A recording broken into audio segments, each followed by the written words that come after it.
Have you ever had someone stuck in your head? Like no matter what you do, they just keep resurfacing in your thoughts? Morning, night, in the middle of the day when you're supposed to be focusing on literally anything else. Yet there they are. It's frustrating, right? Almost like your own mind is working against you. If this sounds familiar, you're definitely not the only one. This kind of persistent thinking is actually a psychological phenomenon, and Carl Jung, one of the greatest minds in psychology, had a lot to say about it. According to Jung, these thoughts aren't just meaningless. They might be trying to tell you something deeper about yourself. So, what do these intrusive thoughts really mean? Are they just a glitch in our minds, or is there something more at play? Let's explore Jungian psychology and uncover why someone is always in your head, and more importantly, how to deal with it. Carl Jung believed that intrusive thoughts aren't merely background noise in our minds. They are messages from the unconscious, trying to reveal something deeper. According to Jung, when a person keeps appearing in our thoughts, it often means they are linked to something deeper within us, an unresolved emotion, a repressed desire, or even a part of ourselves we have yet to confront. These recurring thoughts act as psychological triggers, bringing to the surface aspects of our psyche that demand our attention. Jung referred to this as the process of individuation, the journey towards self-awareness and integration of the unconscious mind. So, when someone keeps occupying your thoughts, it might not really be about them. It might be about you and what they represent in your personal journey. The first step is to recognize these thoughts for what they truly are: triggers. While the term might feel overused today, the reality is that triggers have always been a fundamental part of human existence. They are not a flaw or a weakness. They are simply the mind's way of signaling something deeper. There is no shame in acknowledging that you have triggers. Everyone does. In fact, the brain is wired to form these associations as part of its natural processing system. The key is understanding why someone activates these thoughts and what they might be revealing about your inner world. Carl Jung's work gives us a deeper understanding of why someone keeps appearing in our thoughts. It's not just a sudden obsession. Our minds hold on to them because they are connected to something deeper in our unconscious. Two key ideas in Jungian psychology help explain this: complexes and archetypes. Let's start with complexes. Think of them as emotional knots in your mind, clusters of thoughts, feelings, and memories tied to a specific experience. Jung described them as splinter psyches, meaning they have a life of their own inside us.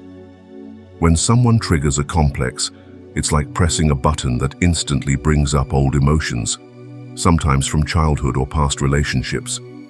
This is why certain people affect us more than others, even if we don't fully understand why.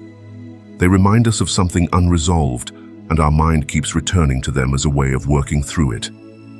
Childhood is a crucial stage of our lives, in which the raw materials of our psyche are first molded. Far from being a mere period of innocent exploration, early life is a time when experiences, emotions, and relationships etch themselves onto the mind, often in ways we never fully acknowledge. As the philosopher and psychologist Carl Jung observed, these early imprints can manifest as complexes, clusters of emotions, memories, and beliefs that, although buried in the unconscious, continue to influence our thoughts, behaviors, and perceptions long into adulthood. During childhood, the mind is remarkably impressionable, a blank slate being gradually filled with the colors of experience. Every encounter, whether joyous or traumatic, leaves a mark. Even what we believe we have forgotten can resurface in subtle, sometimes surprising ways. These early experiences leave emotional imprints that become part of our unconscious mind. Jung argued that these complexes are not merely remnants of past events, but dynamic forces that shape our identity and guide our behavior, often without our conscious awareness. Jung's exploration of the psyche led him to conclude that complexes are a natural and inevitable part of our inner life. They are not inherently pathological. Rather, they serve as cues from the unconscious, highlighting unresolved conflicts or unintegrated aspects of the self. For example, a child who experiences an intense sense of abandonment may develop a complex around themes of rejection and loneliness. While we might not recall the exact moment of hurt, the emotional residue continues to influence relationships and self-perception later in life. Childhood complexes carry a dual character. On one hand, they can be a source of inner turmoil if left unexamined, contributing to recurring patterns of behavior that seem inexplicable. On the other hand, they hold the potential for deep self-awareness and transformation. Jung believed that facing these complexes, however challenging it might be, is essential for achieving wholeness. In this light, the seemingly indelible marks of our early years are not merely burdens to bear, but also keys to unlocking a richer, more integrated sense of self. The notion that we might forget parts of our childhood is, in many ways, an illusion. Even those memories that have faded into the recesses of the unconscious continue to exert their influence, often emerging in dreams, emotions, or unexplained behaviors. By accepting that our childhood is both a repository of innocence and a repository of complex experiences, we open the door to a more compassionate understanding of ourselves. Jung reminds us that our early experiences shape who we are, like puzzle pieces that build our inner world. Have you ever wondered if your fixation on someone might be a trigger from your childhood? What early memories or feelings could be resurfacing now? How might recognizing these triggers help you heal and grow into a more complete version of yourself? Jung devoted much of his work to understanding how buried childhood traumas manifest later in life. Many of his patients struggled with unexplained fears, emotional fixations, or patterns of self-sabotage, only to discover that these struggles were signs of forgotten but not healed wounds from their earliest years. Trauma isn't always a dramatic or catastrophic event. It can be something as subtle as feeling unseen, unheard, or emotionally neglected.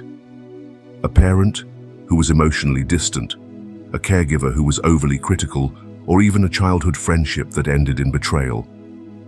These moments, small as they may seem, can leave deep imprints.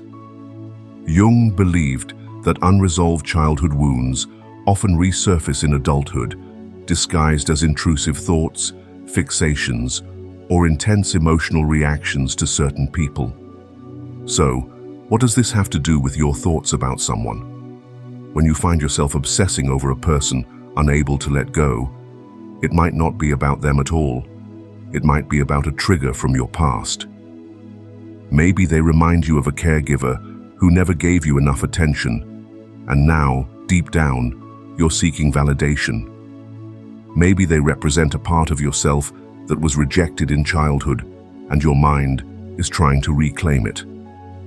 These are tough questions to ask, but Jungian psychology teaches that self-awareness is the key to healing. Instead of judging yourself for having these persistent thoughts, consider them a form of self-therapy. Ask yourself, what emotions does this person bring up in me? Do these emotions feel familiar? Have I felt them before in childhood? What unmet needs or unresolved wounds could this be pointing to? Jung reminds us that childhood is not just a time of innocence, but also a time when many of our core wounds take root.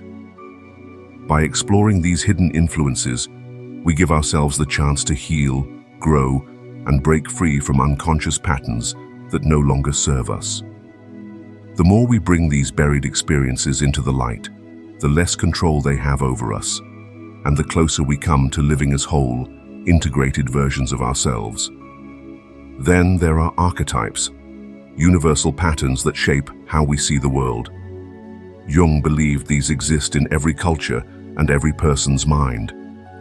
He explained, archetypes are the living system of reactions and aptitudes that determine the individual's life in invisible ways.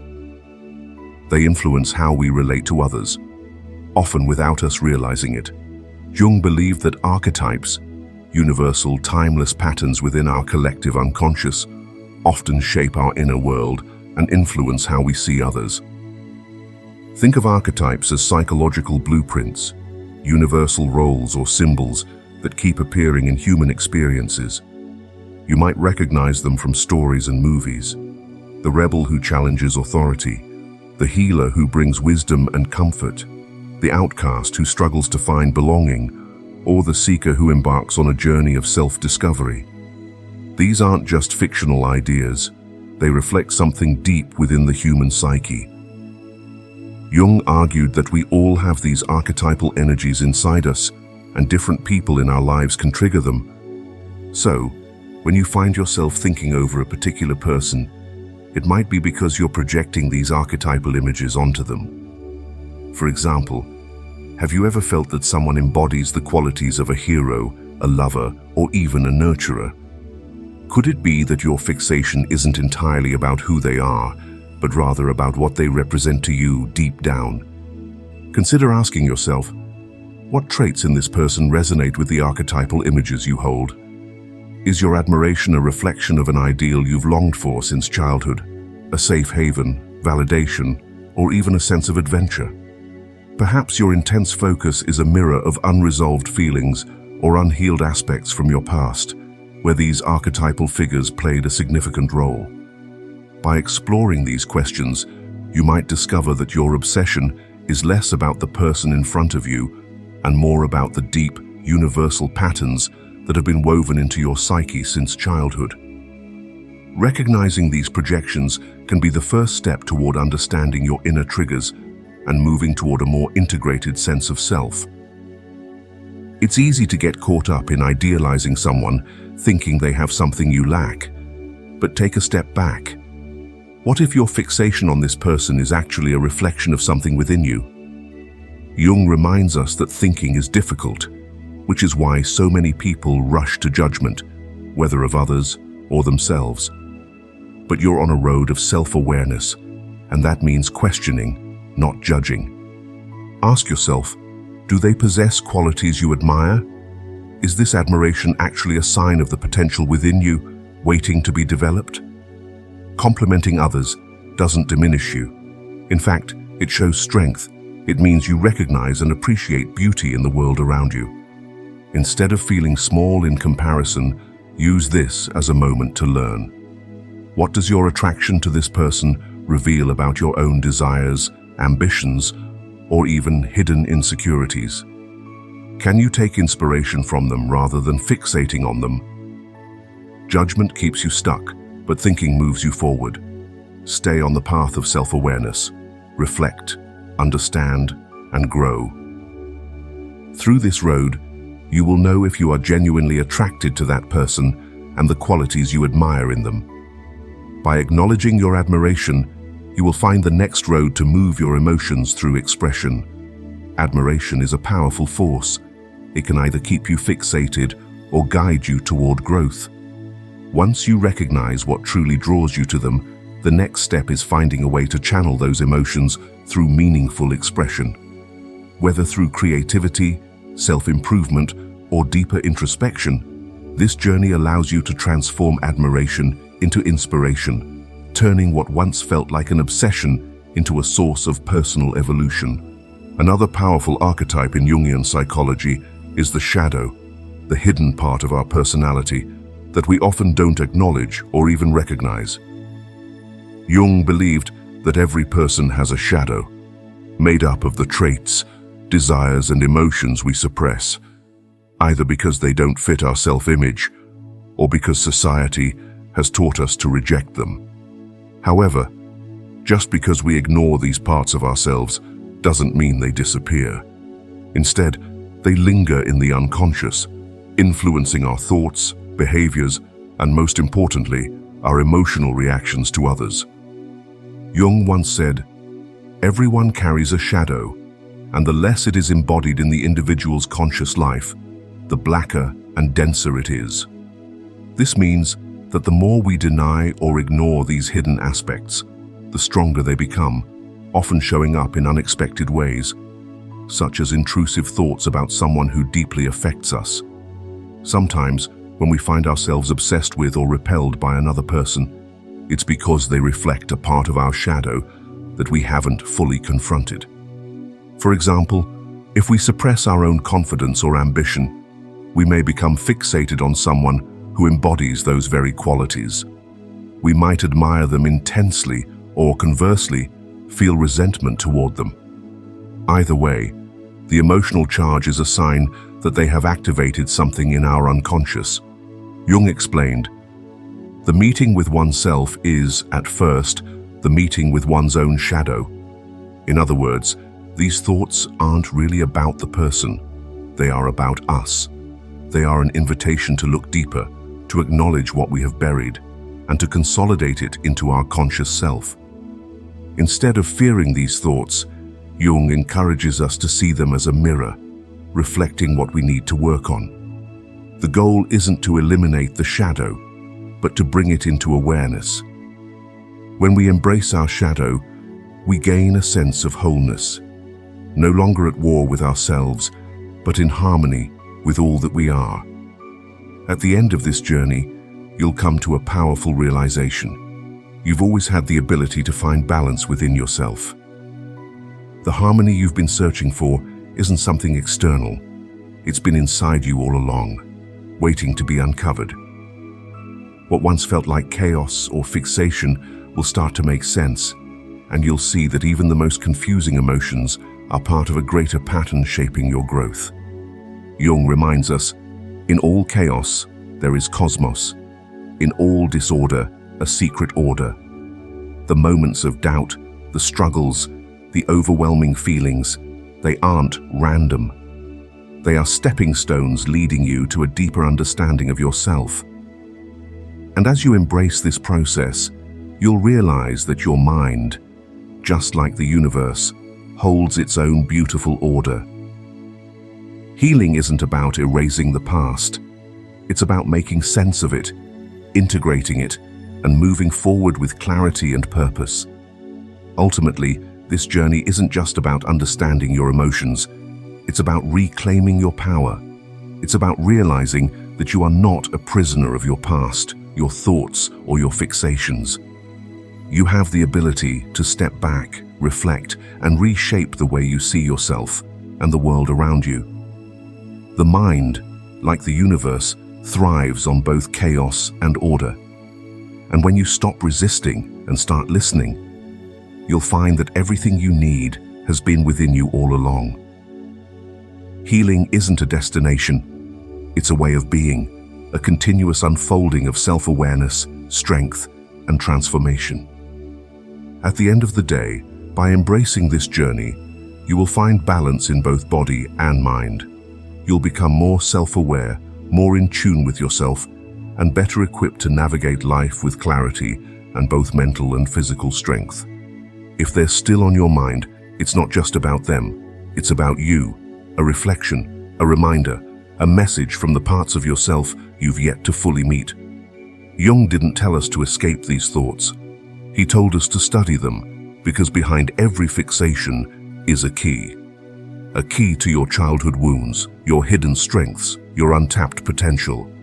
And once you stop running and start reflecting, you don't just break the cycle, you break through. So the next time someone takes over your thoughts, ask, what are they trying to show me about myself? The answer isn't out there, it's within. Subscribe, and I'll see you on the next step of your inner journey.